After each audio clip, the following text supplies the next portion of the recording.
According to the General Statistics Office, as of the end of 2015, the private sector provided jobs for 7.5 million workers, twice as many as that in foreign investment enterprises and 3 times for the number of workers of the state-owned enterprises. The private sector contributed 30% of state budget and 40% of the country's GDP. However, the scale of the private sector remains small. According to the Vietnam Chamber of Commerce and Industry, or VCCI, of the private sector, 96% are small and super small sized, 2% are medium sized, and only 2% are big firms. This explains why the private sector is currently incapable of joining the global manufacturing network. Small-sized private companies like us can hardly win against big firms in the contract, bidding for big projects. Many times we had to target another market segment.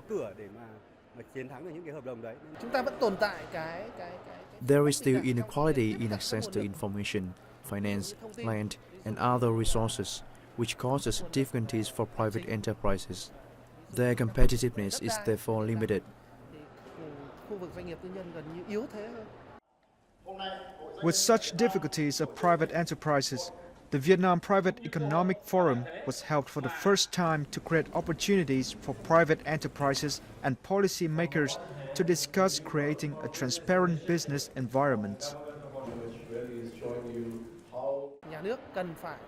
The government needs to implement institutional reform, transferring from the model management to the model assistance and consultancy. This has to reduce costs, create an effective business environment to the development of private enterprises.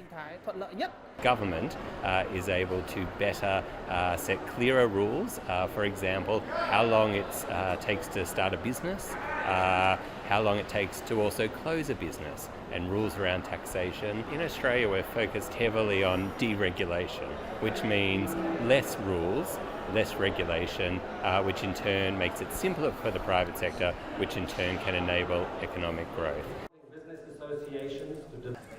According to the Vietnam Economics Institute, the country has more than 500,000 private enterprises. The government has set a target that this figure would have doubled by 2020.